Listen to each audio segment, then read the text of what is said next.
So our awareness, oops, hold on.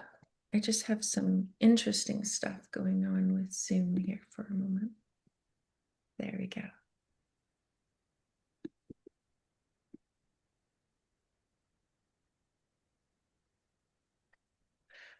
All right.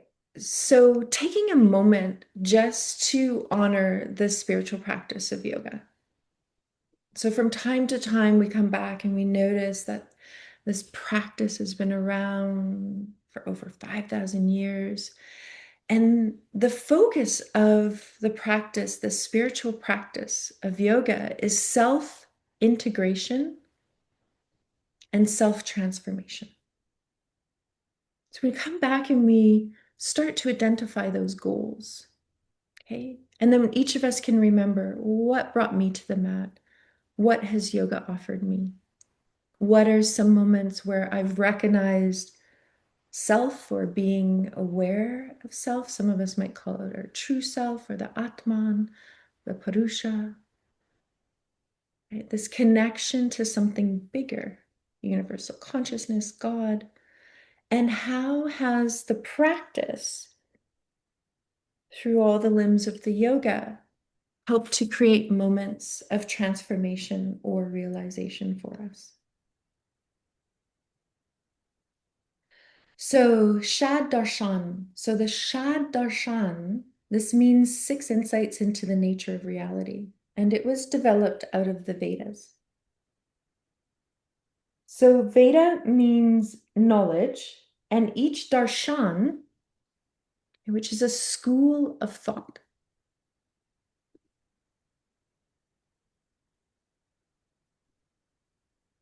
they all have commonalities together. So, a couple terms just to come into awareness. So, pulling from the Upanishads, which was written before the Yoga Sutras. So, Brahma. So, each of us might have different names that we call what Brahma is. Okay? Sometimes we call it the creator, sometimes we call it universal consciousness, sometimes we call it God. Okay? Whatever it is for you, okay, it's this immanent, transcendent energy that is within us all. So the Upanishads talks about, we each have, they even go down to talking about the amount, a quarter of this essence of this universal consciousness in this sense in yogic philosophy is Brahma. Okay, the ultimate reality. Okay, it's within us, it's all around us.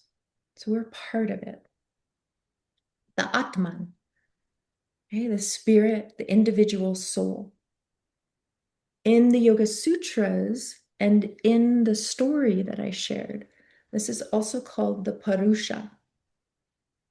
So in the Upanishads, it is called the Atman. In the Yoga Sutras, they take the Atman and they change it into Purusha. Or you also see the word seer, the one who knows. This is invisible and it's concealed in all beings. The pathway in is through the heart. Another commonality that we see when we start to look through the text is that we're all afflicted by suffering. And knowledge is the means to remove this suffering. Coupled with knowledge is also the Dharma. So, how is our way of living supporting our spiritual growth?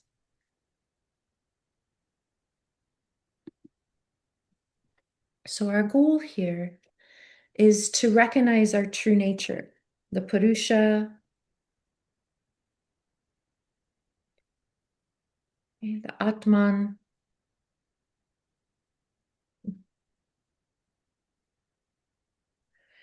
There's this cycle in yogic philosophy, and I was just looking for a little quote here that I found. There is a cycle of birth and death as we keep coming back to this journey into Prakrti to recognize our true self so that we move into this quality of moksha, this salvation, this liberation, into recognizing that we are part of Brahma. And just going to read something, and this is by Swami Satchitananda.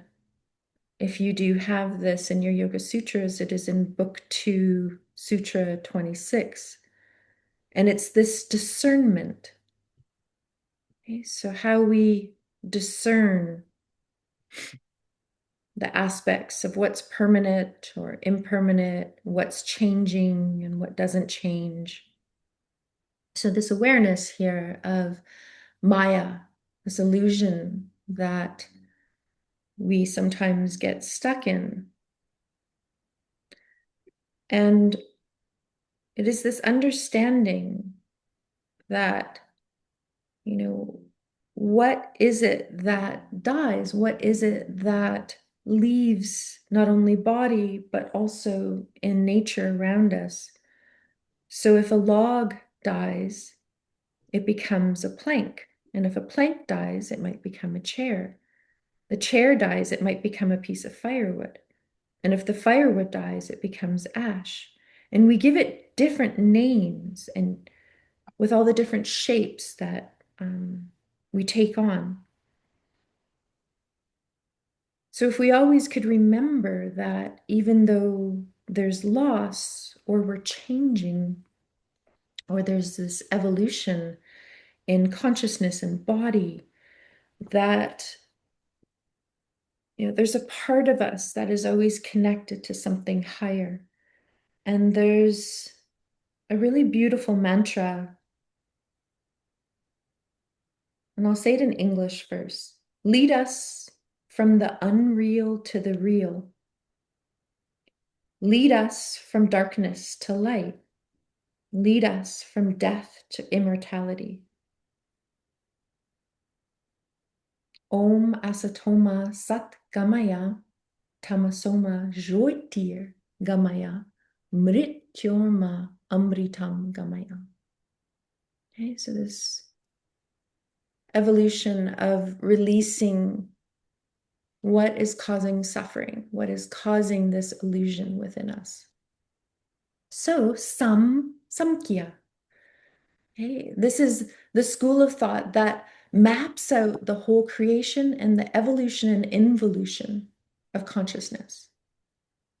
So the founder is Sage Kapila. And if we break down what Samkhya means, is Sam means correct, proper, or complete. And Kya is this knowing, so this complete knowing. And so what is the goal of Samkhya? So the goal of Samkhya is to remove suffering. So there's 3 forms of suffering that we go through: internal, physically, and also mentally. Then we have all that is external that creates suffering. So this is everything outside of us, from floods to earthquake to planetary influences to global pandemics, whatever it is that is external and supernatural around us. The other thing that creates suffering is avidya. So when without vid, knowledge, or without knowing.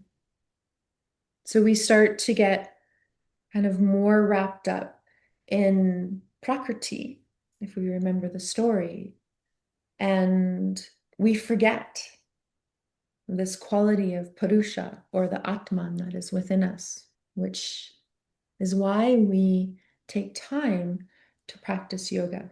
So this is a little variation on the chart that you have, but this is on the chart, okay, on page 8. And this shows us, okay, this evolution of what we're going to talk about today, okay, and how this influences us. So the first part is we were talking about Purusha. So in the Yoga Sutras, in Sutra Book 217, your sutras should start to kind of display what Purusha is. I know in Nishchala's, her book kind of starts in Book 2, Sutra 15, a little bit more. And so Purusha, so this is our true self, the seer, the Atman, the soul. Okay, and Prakriti is the divine mother. Okay, in this state, unmanifested matter, nature, okay, the three gunas. And Prakriti is that which gives shape, so also ourself. Everything that is seen, so our bodies are part of seeing. And so Samkhya is this theory around the creation of these 25 subtle elements that create this universal consciousness. So this creation of consciousness evolves through the union when Purusha and Prakriti come together. It creates an energetic force. So whatever is constant and never changing is Purusha. So the soul, the Atman, the seer, the one who knows. And anything that changes is part of Prakriti. And so each of us have Purusha and Prakriti within us, just as in the story. So Prakriti is here to offer experience and knowledge. So when we go inward, we start to remember who we are. And it is through Prakriti that we are liberated from Maya or illusion or avidya, where we do not have knowledge, without knowledge. Okay, so I just want to stop for a moment. And Prakriti and Purusha, you can see in here in Sutra Book 217, is that the reason for all of our suffering is this cause of union between the seer and the seen. So Purusha and Prakriti, so the elements of suffering. So as we are aware of this, we can notice, hey, the influence of the gunas, which we're going to go into next, of how the gunas influence us, and then how the evolution of consciousness is breaking down within us and around us. And so one of the things that I love that Swami Satchitananda says here is stay in your true self. You are the knower. You know everything. When you're happy, you know you're happy. When you're suffering, you know you suffer. That knowing is permanent.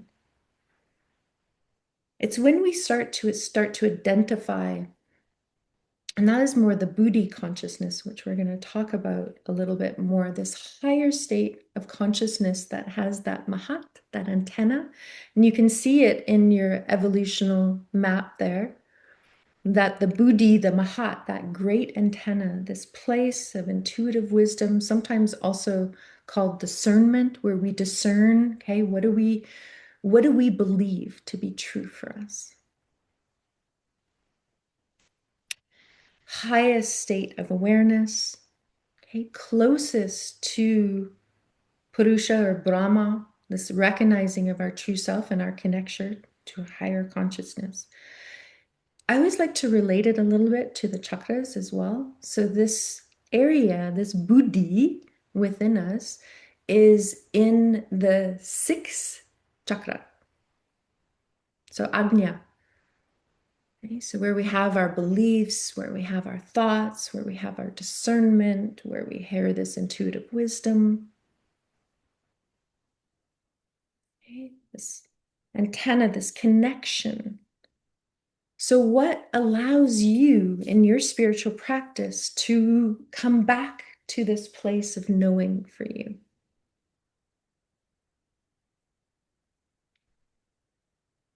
So just gonna take that for a moment as we hold on to that.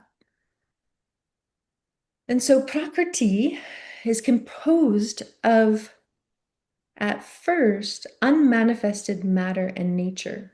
And the gunas are in equilibrium. But as matter and nature and consciousness starts to unfold, okay, the gunas start to have an interplay, not only with nature, but also within us. So you've been using the gunas a lot over this training. So I was really thinking about the gunas a little bit more and kind of bringing in some aspects. So I changed a few slides in here, which I will kind of update for you. But when we're on Prakriti, okay, which is part of nature, all that we see, this planet Prakriti that we're on. So here we're on Earth. We have Boga. Boga means experience. So Prakriti is here to allow us to remember our true self.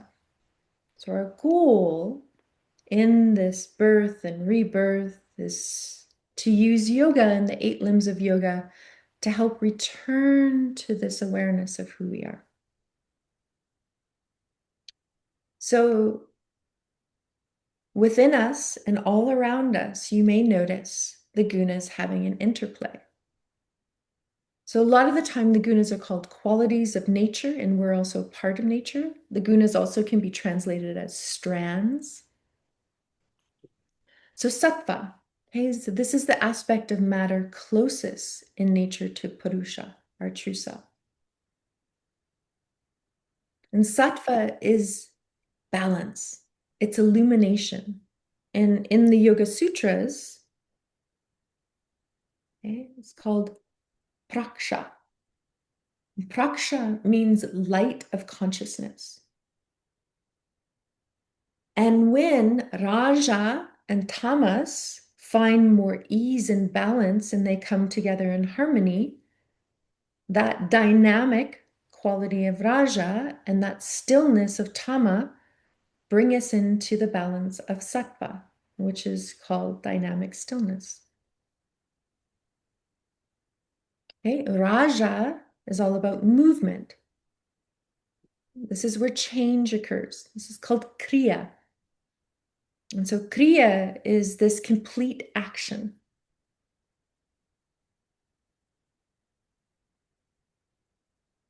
Tamas is called sthiti, which is stability. Okay? It's necessary for grounding.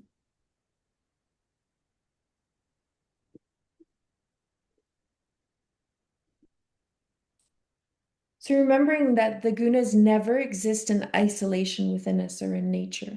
They're always communicating and evolving together within us. They move and they change.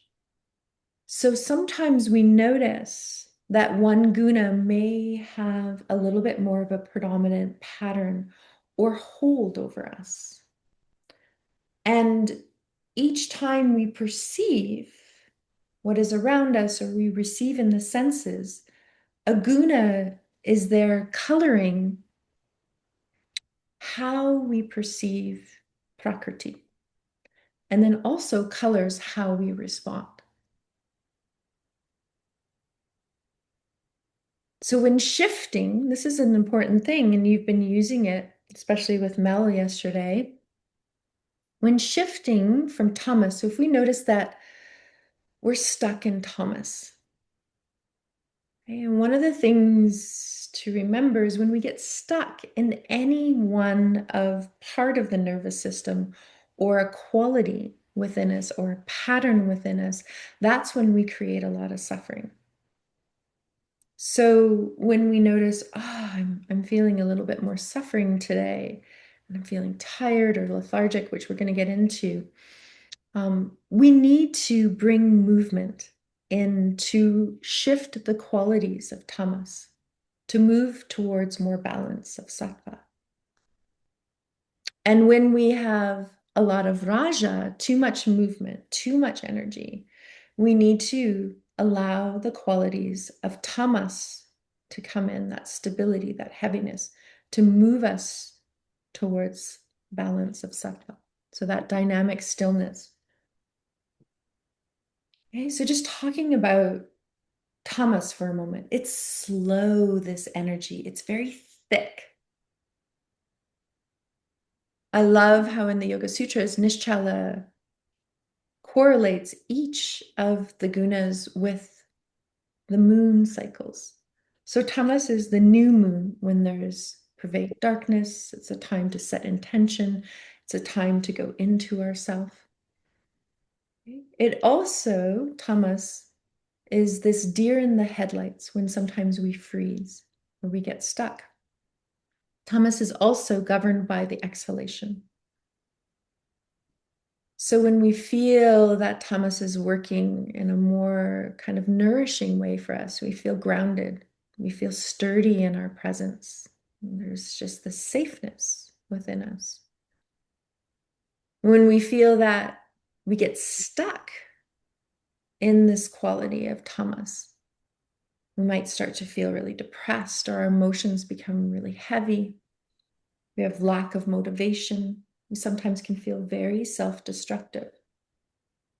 Okay, this inertia comes in. This is also where avidya, without knowledge, a lot of the time translated as ignorance. So a few tools I put here. Okay, so if we have a stuckness in tamas, so noticing ourself, I'm feeling like I've been in this depressive, lethargic state lately. I need to move, to create change, to bring me back to a more balanced, harmonious state within body, mind, and spirit, is bringing in more essence of Raja, so movement. So any kind of movement helps us shift and change this stuckness when we get into tamas. So I put like shake the body, sun salutations, walking meditations, warrior poses. Okay, Kapalabhati is a breath. Could also do Chandra Bandhani.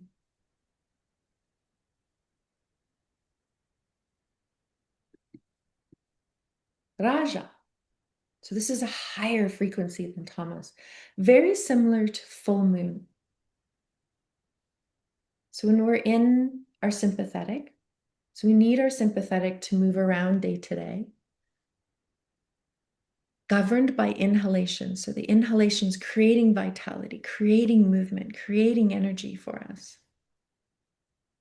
Okay? So we feel motivated, we feel energy, we feel passion. We're okay with change. Feel confident, this value of self-worth. Okay? When we're maybe stuck in this rajastic energy and we notice that maybe this is a pattern that we fold into a little bit more, or people we work with, they might be a little bit more stuck in the ego, ahamkara. Might feel more anxious often, restless. There's a lot of desire or yearning, which creates attachment and aversions.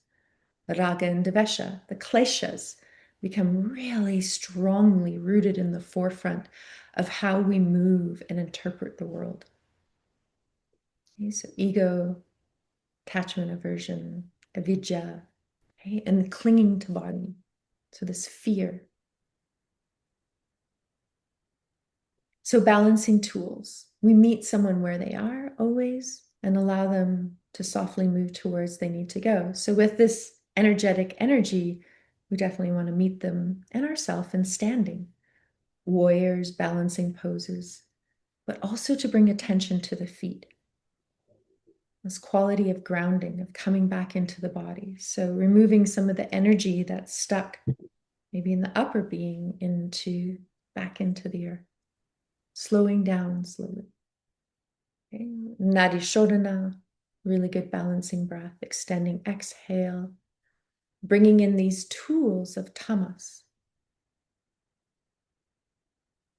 Sitali, Some of you know that breath where some of you can make the circle or the loop of the tongue, or just do a little circle with your mouth.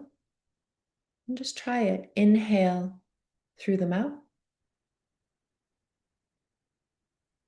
and exhale through the nose. So when we have this heated energy, or maybe we're getting angry or frustrated or irritable, we can bring in the cooling quality of inhaling through mouth and exhaling through nose.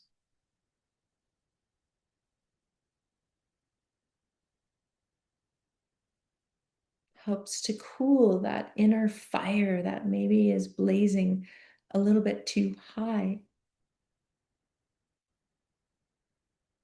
Very similar to kapha, pitta, kapha, pitta, what's the other one? Vata, there we go. So kapha is more tamas energy, right? Pitta is more raja energy. And we have the sattvic. Okay? We work with the energy of air, this radiant presence. And I love what Nishala calls it is this omniscient presence, which is having infinite awareness or understanding or insight. When we feel balanced within our parasympathetic, feel clear and focused and calm, receptive, compassionate. So lightness, also that heaviness, because there's a balance of Raja and Tamas. There's an equanimity that's felt more in body and mind. And Sattva is more the pause that you feel between the inhale and the exhale. Okay, and when we're in this sattvic state, when we're in this place of quietness in meditation, we find that equanimity and we find that pause and we sense that stillness. We come from a place of listening. We're open, we're receptive. Okay, our antenna is really radiating and working to connect to the higher self. So on your mat, you experience sattva when you commit to going inward, so more of that interoception, listening to body and moving in sync with your breath.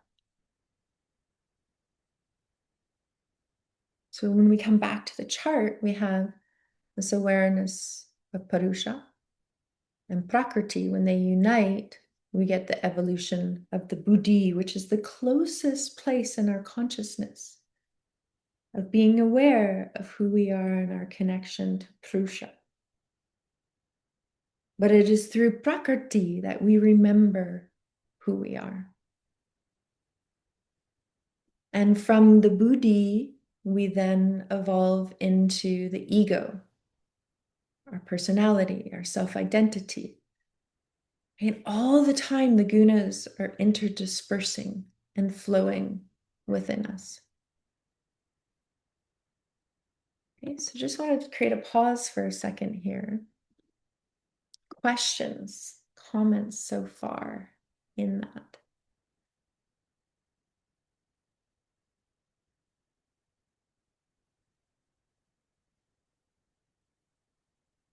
I know it's a lot to bring in a little bit, right, of noticing.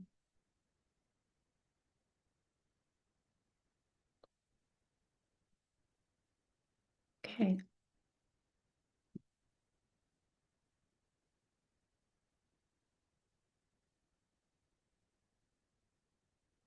So this is just going over this evolution that we spoke about. The Mahat means the great, the antenna. The Buddhi is the higher consciousness. Buddhi means to be aware, to be awake.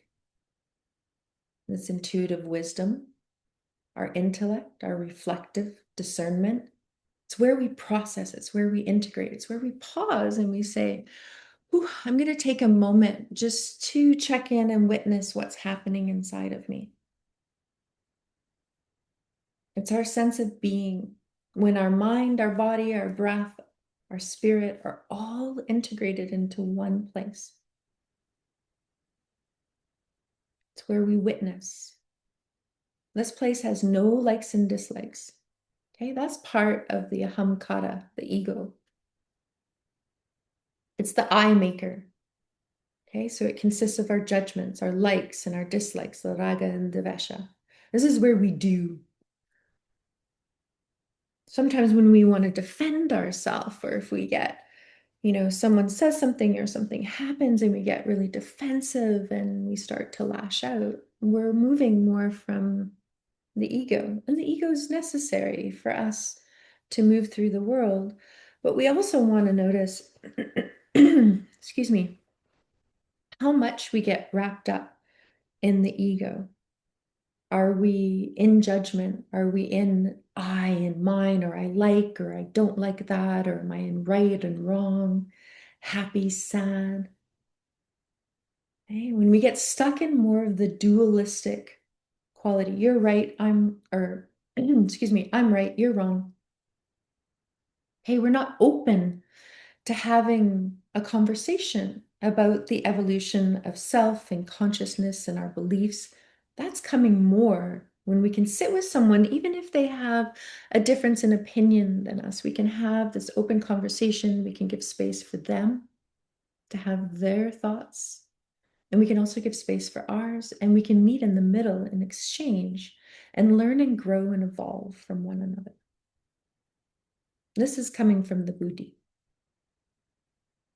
Being open to investigating the way that I have been living my life. Is this best serving me through my evolutional growth of self-realization?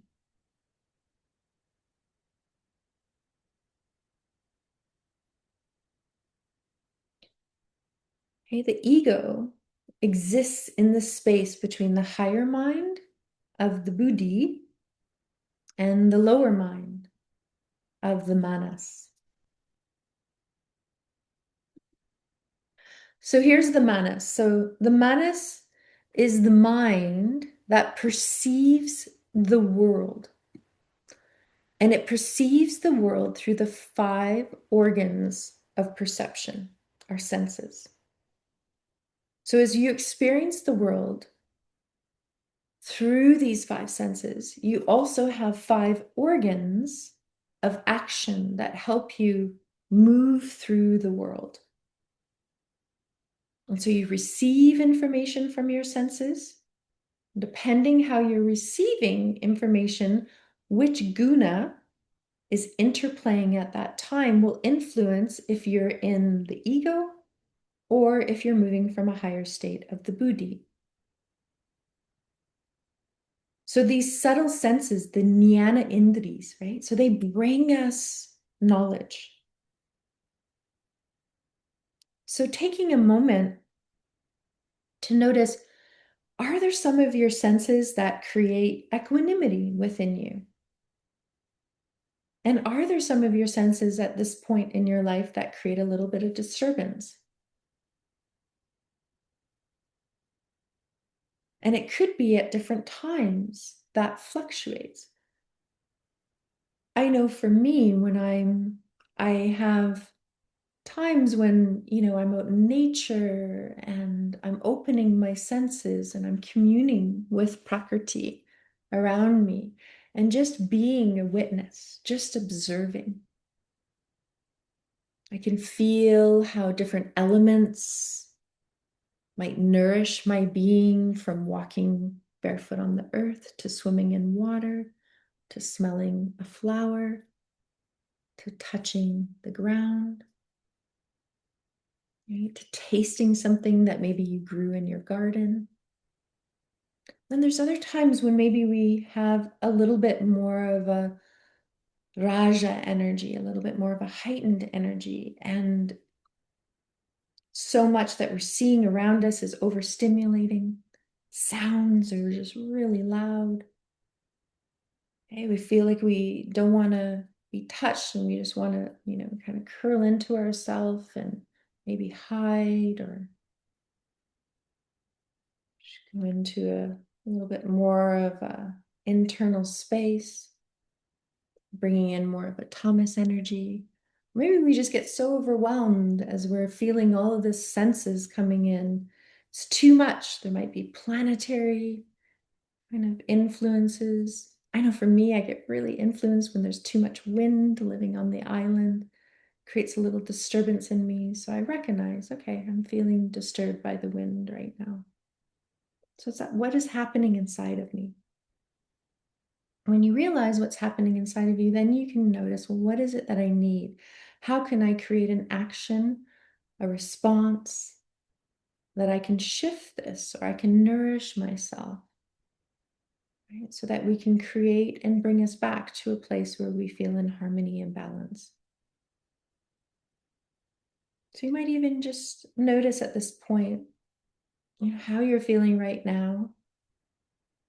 How are the senses taking in the world around you? This importers of knowledge. And then those physical organs that are attached to the senses. So without those physical organs, we wouldn't be able to hear. So the ears allow us to hear, the skin allows us to experience touch, the eyes allow us to see, the tongue allows us to taste, and the nose allows us to smell. Each of these senses are connected to the elements. And some of you, say, bring back to the awareness of the chakras again. You can see the earth, okay, connected to smell. When we smell, it brings us into that primitive sense of bringing us back to a memory from our past, our roots. Water is connected to taste and nourishment, fluidity, the sense of self, pleasure. Okay, so earth is first chakra, water is second chakra, swadhisthana. Third is Agni, fire, Manipura. So our ego resides in the third chakra as well. So we start to bring this map of consciousness and layer it into all the other things that we know. Like, oh, there's feeling very stimulated by the eyes. I could do some palming. I could cover the eyes. I could open and close them. I can look far and near to affect a calming of the heart.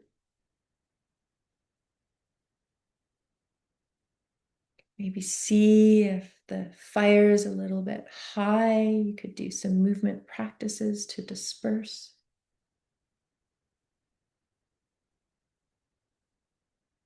Fourth chakra, air, vayu, skin, feel, touch.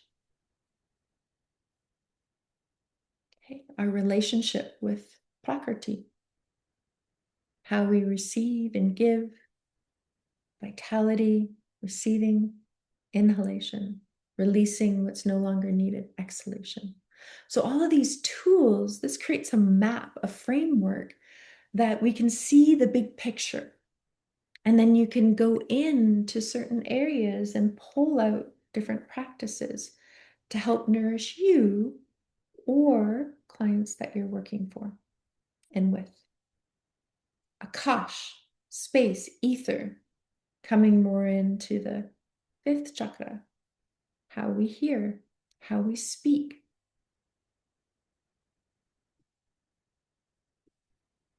Okay? The karmendriyas, these, once we take in this knowledge, okay, from the jnana indris, once the indris, the senses, are bringing us knowledge, okay, it is the subtle organs of actions within us that help us interact with the world.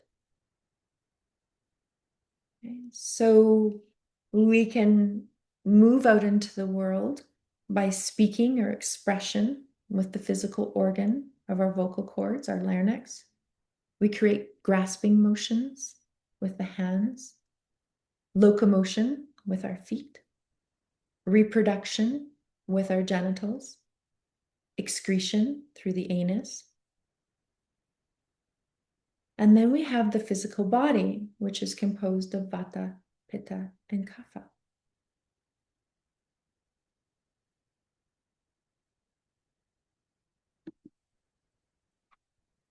Just remember that manas, okay, which is where our senses are, it's our everyday mind. It does a really good job at carrying out directions, but it's not our decision maker. Okay, the manas receives information from our senses, shifts it back up to the buddhi for clarification. Okay, it validates, the buddhi validates, this is what we believe it is. Okay, and then there's a response that the ego then takes action through the karmandris.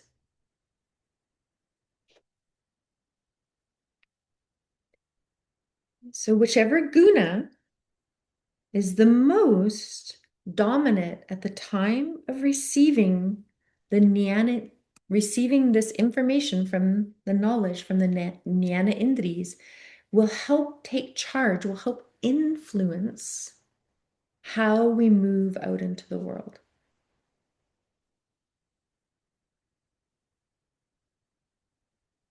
And so sometimes this can cloud the buddhi because maybe the ego is the one that takes over and the buddhi is not being brought in. Okay? These influences are karma.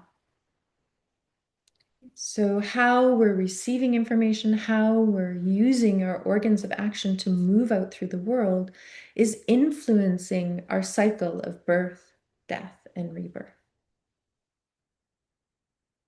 Are we moving through life from this sense of the ego, or are we moving through life with keeping in mind of our goal of why we practice yoga? Why we have coming to the practice. So every time you work with a client, they give you your goal of why they're coming to class, why they're coming to you. What is it that they're wanting to receive or need help with?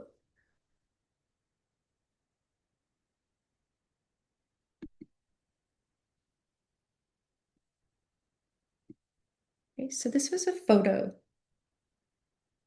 that Jewel shared with you early on the first day. The body being the chariot, the horses being the five senses, and the manas, our everyday mind, are the reins. And then the buddhi is the charioteer. And the atman, the soul, the purusha, is the passenger. And all of the past that we perceive, the impressions, the memories, our beliefs, they're all impressions on the chitta.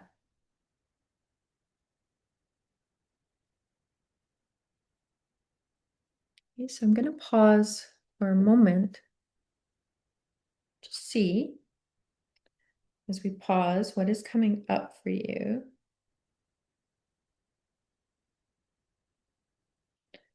And I want to read you a little story on this slide.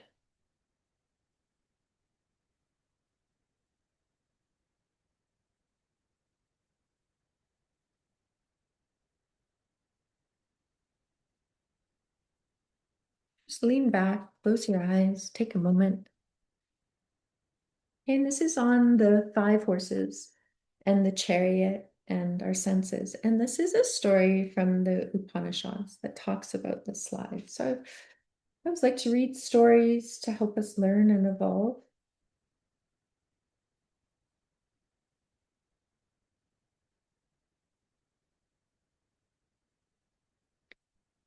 So know the Atman as the Lord of the chariot and the body as the chariot itself. Know that reason is the charioteer and the mind indeed is the reins. The horses, they say, are the senses, and their path are the objects that we sense. When the soul becomes one with the mind and the senses, It is called one who has joys and sorrows. He who has not right understanding and whose mind is never steady is not the ruler of his life, like a bad driver with wild horses. But he who has right understanding and whose mind is ever steady is the ruler of his life, like a good driver with well-trained horses. He who has not right understanding is careless and never pure, reaches not the end of the journey, but wanders on from death to death. A reminder that beyond the mind is pure reason, and beyond reason is the spirit. The light of Atman, the spirit, is invisible and concealed in all beings. It is seen by the seers of the subtle when their vision is keen and clear. The Atman is beyond sound and form, without touch and taste and perfume. It is eternal, eternal, sorry. It is unchangeable, without beginning or end. When consciousness of the Atman manifests itself, we become free from death.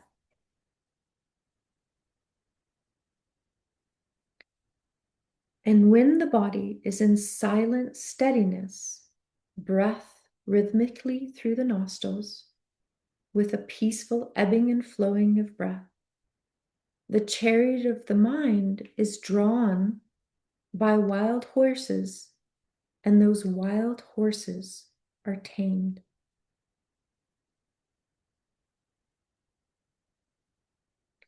I'll read that again. When the body is in silent steadiness, when the breath is rhythmically through the nostrils with a peaceful ebbing and flowing of the breath, the chariot of the mind is drawn by wild horses, and those wild horses have been tamed.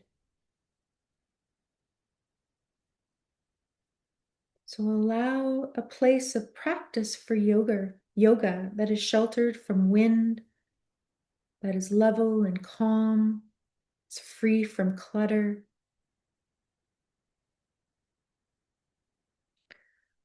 When a yogi has this awareness over body composed of the elements of earth, water, fire, air, and ether, then he obtains a new body of spiritual fire, which is beyond illness, old age, and death.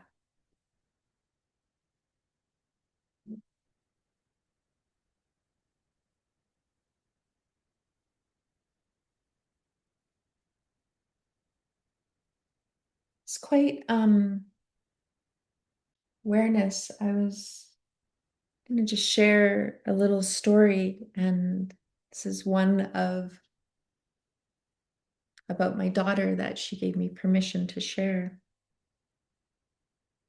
As she's been growing, so she's now 27. As she's been growing through the years, she was diagnosed with, obsessive compulsive disorder. And I thought it was really fascinating one time when we were at the doctor's office and he gave her a referral to a child psychologist, and he was saying to her that he used the analogy of the horses, which I thought was really beautiful. He goes, "Your mind is like a wild horse, and you're sitting upon it, and your horse is running all over the place, creating quite a lot of disturbance inside of you and around you. And you have the power to pick up the reins to help direct the horse." And that story was really impactful for my daughter because it laid it out like the story of Samkhya philosophy, of how it could empower her to create a change on how she was perceiving the world. And so it's a really strong awareness of noticing. I'm just going to share this one other thing by Rumi here, that the senses are a tool for the mind. And it's really important to notice that, but that we're also in the driver's seat of receiving them, receiving this knowledge that the senses are bringing us, but also using your organs of action, feet, hands, face, nose, okay, speech, to interact with the world through a mindful place of awareness. Okay, so the senses are a tool of the mind, and the mind is a tool of spirit connected through the buddhi, the mahat, to purusha. When the mind becomes confused, it is the spirit that brings us back to clarity and harmony. Our desires and thoughts spread over the soul like weeds, and they spread over like in a surface of a pond. So our thoughts and our desires can bring suffering towards us. And so the desires and our thoughts also create our aversions and our attractions. Desired, fueled by our desires. So creating these weeds, right, that spread over the surface of a pond. Okay, and the ego thrives in these muddy waters, while the mind, right, the buddhi, is craving for clarity and transparency. Let the mind become the master of the senses. Okay, it's obedient servant. So we're interpreting the senses, but they're not controlling our influence over how we perceive and move through the world. Sometimes they do, but we can change that through mindful awareness and through action of how we would like to be. So a master who puts his senses to sleep is able to perceive the unseen emerging from spirit. When in his waking state he dreams, and the dreams open the gates to the divine truth.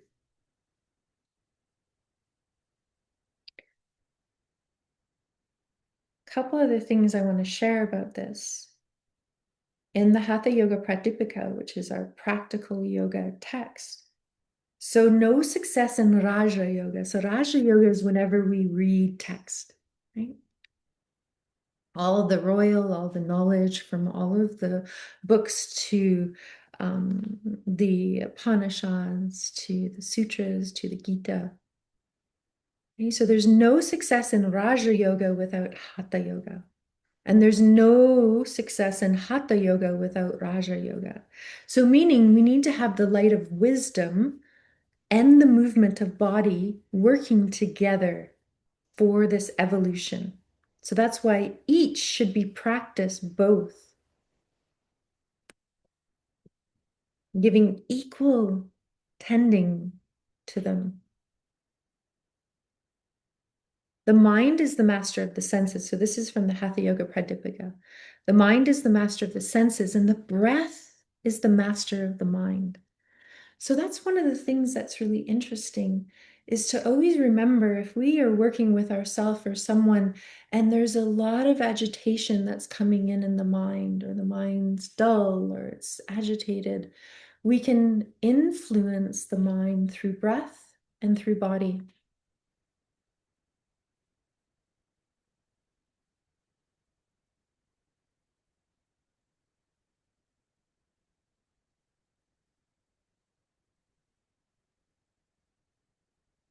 I'm going to just go back one last time to the PowerPoint and just finish up to bring it all together. Okay, and then we're going to do a little breakout room to end our time together this morning. When we talk about the chitta, so the very second sutra, Yoga Chitta Vritti Nirodha, what is the chitta? Okay, so chitta comes from the root word chit. And Chit is consciousness. So Brahma, God, universal consciousness. Okay? Chitta is what is expressed, this individual consciousness that is expressed within us. And so our chitta, this individual consciousness, is made up of our manas, our senses, where we collect data, our buddhi, where we have discernment, our beliefs, our intuitive wisdom, okay, the silent witness, the ahamkara, okay, our personality, our ego, our likes, our dislikes. And our data is always entering through the senses, the manas, okay, processed through the buddhi. And then the ahamkara is generating the likes and the dislikes and our action. So this reminder that yoga, a lot of what we're looking at and we're moving towards in this self-transformation is this yoking, this union, this awareness to join or unite. And what are we uniting with? So what is your goal of this practice? Is it to unite back to this recognition of your true self? Why do you step on the mat each time? Why do you do what you want to do as being a yoga therapist or a yoga teacher? You now have stronger awareness of what it means when you see the word chitta. Okay, so chitta is our buddhi, our hamkara, our ego, okay, the manas, the everyday mind of the senses. The vritti is whatever comes from receiving all that knowledge, our thoughts, our emotions, the waves, the fluctuation, right? What impressions of the samskaras that influence how we move around the world and how much suffering we entail from inside of us, outside of us in prakrti, and also from that illusion of without knowledge, avidya. So what is our goal? To quiet the stuff that creates a lot of disturbance inside of us so that we can unite and join back in to consciousness, to our true self. Sometimes I like to feel like when I come inside of myself, it's like, oh, I feel a piece of home or equanimity inside of myself. I feel myself connected to something bigger. And so we recognize what is true for us, what is true for our clients, what their goals are. So questioning within yourself this.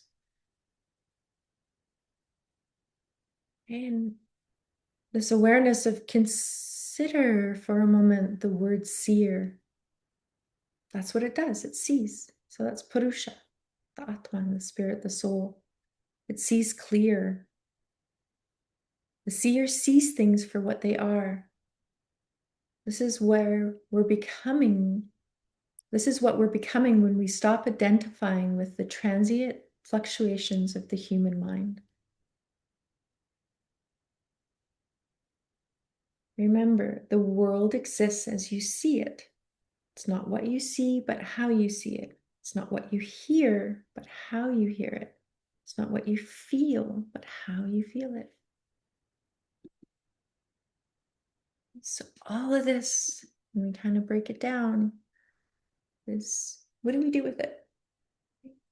So reading the text, inviting philosophy into practice. So today I explored the senses, I explored the elements in practice.